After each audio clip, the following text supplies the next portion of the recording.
ইব্রাহিমের খোদাকে যদি না মারি তাহলে ইব্রাহিমকে আমি কিছুই করতে পারবো না, ইব্রাহিমকে একটু ডাক। অগ্নিকুণ্ড থেকে তুলে আনলো। নমরুদ জিজ্ঞাসা করে, কিরে নাস্তিক, দেখছেন কারবার, মানে তারে খোদা মানে না, এই জন্য নাস্তিক।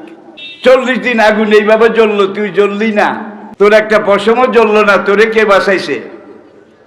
ইব্রাহিম সোজা করে কয়, আমার উপরওয়ালা। দেখছেন কারবার, আমার উপরওয়ালা।